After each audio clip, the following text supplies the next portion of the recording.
안녕하세요. 싱가포르의 가상자산 관련 규제에 대해서 발표할 안태현입니다. 반갑습니다. 오늘 세션에 블록체인 관련 비즈니스를 싱가포르에서 하시거나 아니면 할 예정이신 분들이 많이 참석을 하셨다고 들었기 때문에 오늘 앞으로 싱가포르에서 블록체인 관련 비즈니스를 하면서 유의해야 되는 규제나 현재 현황에 대해서 알려드리도록 하겠습니다. 자료 화면에서 보시다시피 가상자산 사업자가 가장 일하기 좋은 나라 중에 하나가 싱가포르라고 합니다.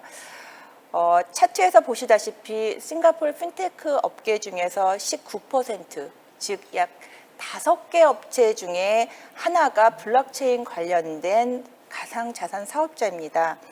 사실 싱가포르를 선호하는 그런 기업들을 보면 가장 큰 이유로 투명한 규제 프레임을 장점으로 뽑고 있습니다. 사실 우리나라랑 비교했을 때 싱가포르에 대해서 규제에 대한 부분들을 보면 규제가 없는 게 아니라 규제가 있지만 규제의 변동성은 없다 혹은 적다라고 말씀을 드릴 수 있을 것 같습니다. 싱가포르의 규제기관, 가상자산에 대한 규제기관은 MAS, 중앙은행인 MAS가 관장을 하고 있습니다.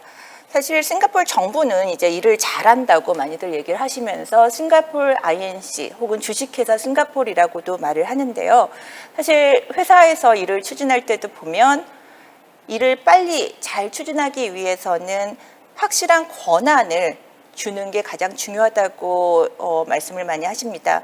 우리나라 같은 경우는 이제 여러 부처들이 각자의 다른 목소리를 내는 경우가 있지만 싱가포르 같은 경우는 MAS가 정권을 가지고 가상자산 업계에 대한 육성과 그리고 규제를 동시에 하고 있기 때문에 굉장히 일관성 있는 정책을 가지고 있습니다. 그래서 2016년부터 사실 정부에서 직접 블록체인 관련된 프로젝트를 런칭을 해서 다른 나라의 중앙은행과 함께 파일럿 테스트를 해왔고요. 프로젝트 우빈이라고 또 올해 초 5월달, 올해 이제 5월달 같은 경우는 프로젝트 가디언이라고 그래서 사실 리퀴더티 풀에 대한 부분들도 민간 사업자들하고 같이 파일럿 테스트를 진행하겠다고 발표를 했습니다. 사실 우리나라의 금융기관이나 다른 나라의 금융기관들은 오히려 이제 금융시장의 안정과 그리고 이제 경제 성장에 대한 부분들을 같이 정책적인 목적으로 하고 있는데 싱가포르 MS 같은 경우는 이제 혁신적인 금융센터, 글로벌 금융센터가 또 하나의 미션으로 있기 때문에 보다 혁신적인 정책을 취할 수 있는 게 아닐까 생각을 합니다.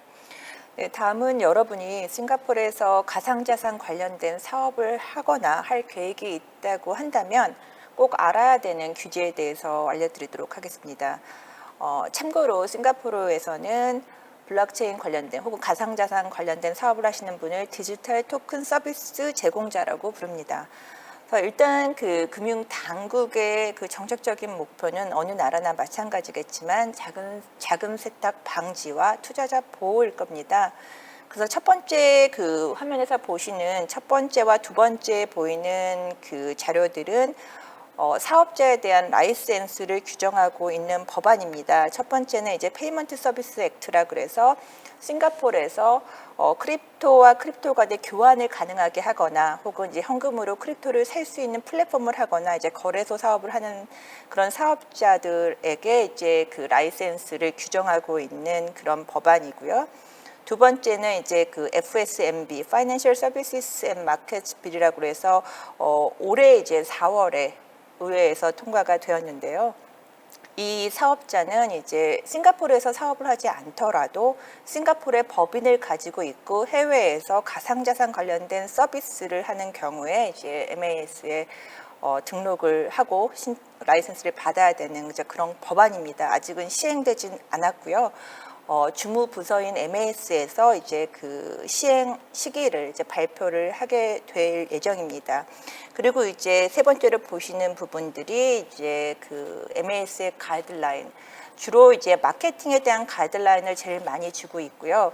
싱가포르 정부는 굉장히 지속적으로 리테일 일반적인 대중에 대해서 크립토는 굉장히 위험하니까 하지 말라는 이제 경고의 메시지를 계속 던져주면서 사업자들이 공개적인 장소에서 크립토에 대해서 마케팅하는 것을 금지하였습니다. 그래서 가상자산 사업자 같은 경우는 자사의 웹사이트나 자사의 소셜 네트워크를 통해서만 이제 마케팅을 할 수 있도록 그렇게 규정을 하고 있습니다. 네, 법안에 대해서 구체적으로 살펴보기 전에 2017년부터 지난 5년 동안 싱가포르의 정부에서 했었던 일들에 대해서 제가 한번 차트로 정리를 해봤습니다. 차트에서 보시는 보라색 부분은 비트코인 가격이고요. 비트코인 가격과 상관없이 지속적이고 일관적인 정책적인 접근을 하고 있는데요. 위쪽을 보시면 가상자산 관련된 사업자에 관련된 규제를 보실 수 있으시고요. 아래쪽은 MAS가 직접 진행하는 이제 프로젝트들을 보실 수 있습니다. 지난 4월에 MAS의 매니징 디렉터가 파이낸셜 타임즈와 인터뷰에서 MAS가 크립토 생태계에 대해서 어떻게 접근을 하고 있는지에 대해서 인터뷰를 한 적이 있습니다. 거기서 분명히 얘기하는 부분들은 블록체인 기술과 또 암호 자산, 가상 자산, 그리고 암호화 기술 요 세 가지가 크립토 생태계를 구성을 하고 있고 또 금융을 좀 더 혁신적으로 만들 수 있다고 그렇게 믿고 있다고 말씀을 하셨습니다. 뿐만 아니라 그 MAS의 접근은 가상자산 사업자가 잘 비즈니스를 할 수 있도록 육성을 하는 것과 동시에 또 규제도 하고 있다고 그렇게 말씀을 하고 있습니다. 사실 이제 제가 그 기사를 보면서 그 영상을 보면서 느낀 부분들은 우리나라 공무원들 보면 굉장히 많은 연구들도 하셨고 해외 사례들도 많이 공부하시고 있는데 아직까지도 블록체인 기술은 좋은 기술 혹은 가상자산은 위험한 것이라는 이제 이분법적인 접근을 하고 있는 부분들이 조금 아쉬웠는데요. 사실 이제 MAS 같은 경우는 어떻게 보면 가상자산을 포함한 금융 산업의 어떤 혁신을 위해서 노력을 하고 있고요. 그리고 이제 그 본인들이 규제를 만들면서 관리 감독을 하는 것뿐만 아니라 실제로 실증 사업을 통해서 단지 규제를 하는 당국자가 아닌 시장의 참여자, 공동의 파트너로서 활동을 하고 있습니다. 그래서 2016년 프로젝트 우빈을 통해서 다른 중앙은행들과 함께 지급결제나 아니면 그 증권에 대한 세틀 부분에 대한 그 테스트를 완료를 했고요. 올해 초에 또 민간 금융기관들과 함께 리퀴디티 풀에 대해서 혹은 디파이에 대해서 프로젝트를 런칭을 하기도 했습니다. 다음 페이지를 보시면 이제 그 좀 전에 말씀드렸던 가상자산 사업자에 대한 라이센스 제도인 이제 PSA 라이센스에 대한 구분을 말씀을 드리겠습니다. 사실 이제 그 PSA에서의 라이센스 구분은 이제 주로 위험 베이스, 위험 기반으로 구분을 하고 있습니다. 환전 사업자는 이제 환전 업무만 하는 경우에 해당이 되고 있고요. 일반 결제기관과 메이저 결제기관은 하루의 거래량과 유동성에 따라서 구분이 됩니다. 그래서 거래량이 3 밀리언을, 그러니까 싱가포르 달러죠. 3 밀리언을 초과하고 일 평균 유동량이 5 밀리언이 넘으면 메이저 결제 기관을 취득해야 되고 이 경우에는 좀 더 높은 규제를 받습니다. 사실 이제 PSA 라이센스는 블록체인 관련된 비즈니스 혹은 가상자산 사업을 하면 무조건 받아야 된다가 아니라 규제를 받는, 즉 활동을 그 서비스를 먼저 규정을 하고 있습니다. 그래서 총 7가지의 액티비티, 서비스를 하는 경우에는 PSA 라이센스를 받아야 한다고 규정을 하고 있고요. 사실 PSA 라이센스는 사실 새롭게 나온 것보다는 기존에 있었던 지급결제에 대한 법안들을 하나로 통합을 해놓았고요. 그 중에 하나로 이제 디지털 페이먼트 토큰, DPT라고 하는데 이 서비스를 포함을 시켜서 하나의 어떤 규제 안에서 포함을 시킨 겁니다. 그 중에서 이제 DPT 라이센스 같은 경우가 보통 이제 그 거래소나 어떤 크립토 플랫폼들이 받아야 되는 서비스고요. 제가 여러 그 가상자산 사업자들을 이제 인터뷰를 해보면 실제로 이 7가지 서비스 라이센스 중에 이제 여러 가지 복수의 라이센스를 갖는 경우가 많이 있습니다. 그래서 크립토 페이먼트, 지급 결제에 대한 페이먼트 게이트웨이, PG사의 경우에는 여기서 보시다시피 이제 DPT 그 라이센스와 함께 그 멀천 어큐지션 서비스 라이센스를 같이 갖고 있었고요. 그리고 이제 스테이블 코인, 싱가포르 달러에 패깅된 이제 스테이블 코인 같은 경우는 이머니 서비스 라이센스와 이제 DPT 서비스 라이센스를 복수로 가지고 있었습니다. 이렇게 보시면 이제 라이센스 각각의 그 서비스에 대해서 이제 라이센스 사업자가 몇 개인지가 이제 나와 있는데요. 제가 MAS에 있는 것들을 이제 요 도표에 이제 정리를 해 놓았습니다.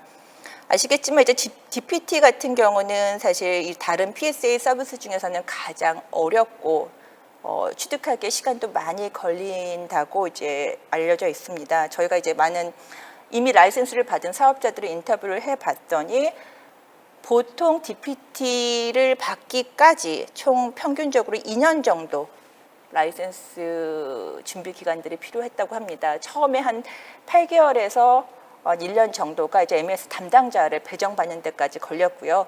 그 이후에 이제 1년 정도 심사 기간을 거쳐서 이제 결과가 통보를 받았다고 합니다.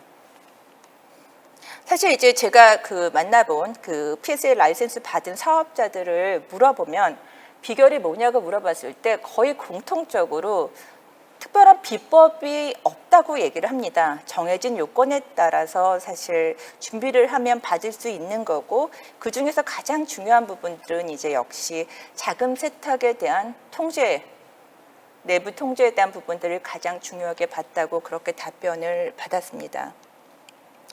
예, 그 다음에는 이제 올해 4월 5일 의회에서 통과된 FSMB, Financial Services Market and Bill에 대해서 이제 핵심 사항만 정리를 한번 해드리겠습니다.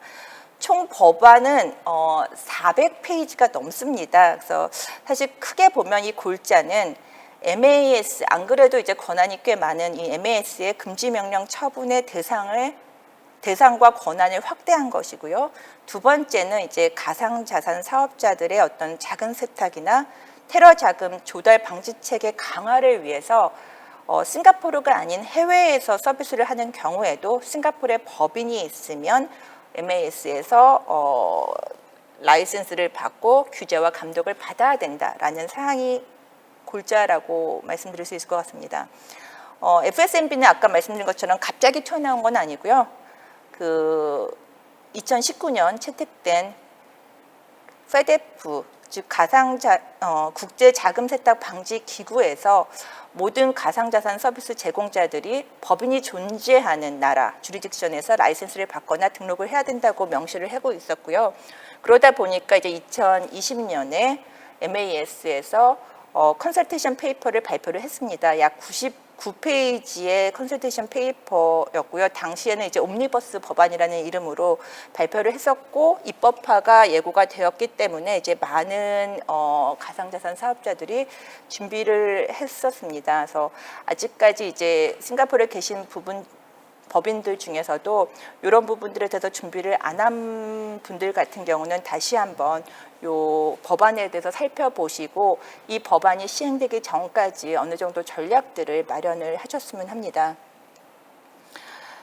FSMB에 대해서 좀 더 자세히 알아보겠습니다. 그래서 아까 말씀드린 것처럼 MAS의 금지 명령 대상 범위의 확대입니다.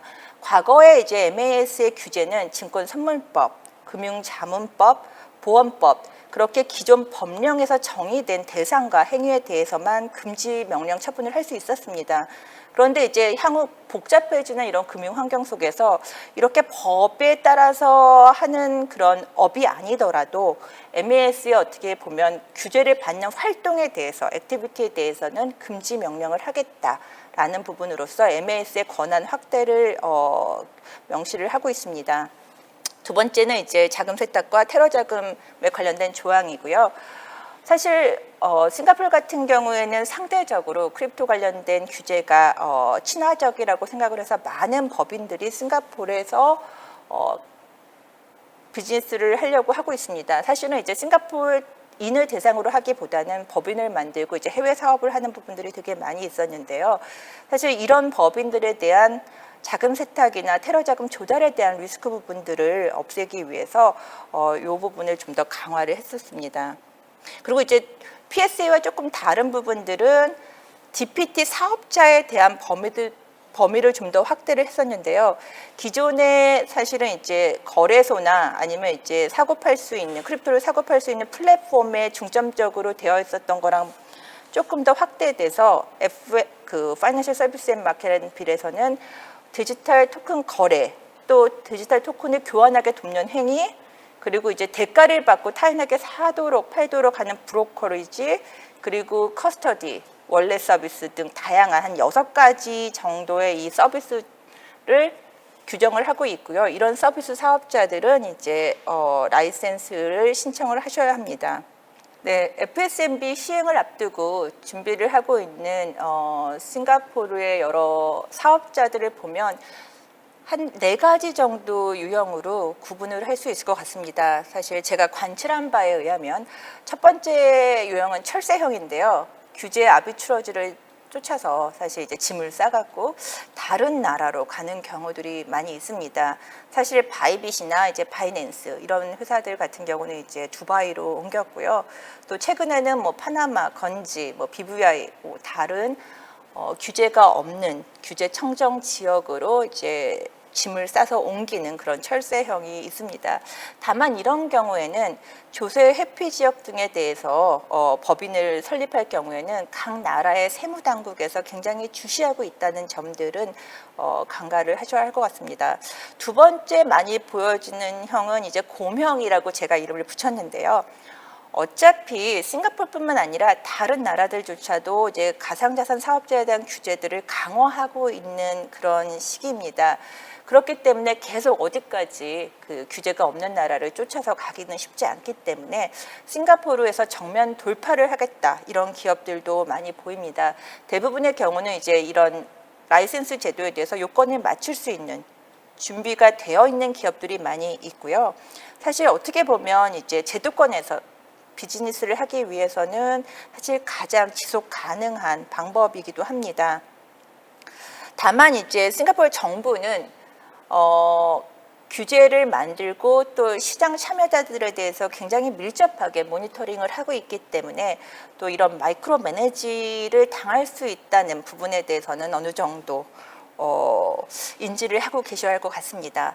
또 곰이나 이 철새형과는 달리 좀 더 유연한 그런 대안을 선택하는 경우들도 종종 있습니다. 그래서 박쥐형이라고 하는데요. 규제가 없는 어떤 역에다가 자회사나 이제 별도 법인을 세워놓고 사실 MAS 규제를 받는 아까 그 활동들, 서비스들은 이제 그쪽 법인으로 이전을 하고 싱가포르에서 규제를 받지 않는 그런 활동들만 이제 운영을 하면서 좀 더 융통적으로 움직이는 그런 사업자들도 있습니다. 워낙에 이제 규제 환경이 많이 빠르게 변화하고 있는 이런 환경에서는 규제에 관련된 불확실성을 줄일 수 있는 그런 방안이기도 한 것 같습니다. 다만 여러 법인들을 이제 효율적으로 관리하고 운영하기 위해서는 비용이나 이제 복잡함이 수반이 되고요. 실제로 이런 법인 간의 투명한 지배 구조를 만드는 게 굉장히 중요하다고 보여집니다. 네 번째는 이제 캥거루형이고요.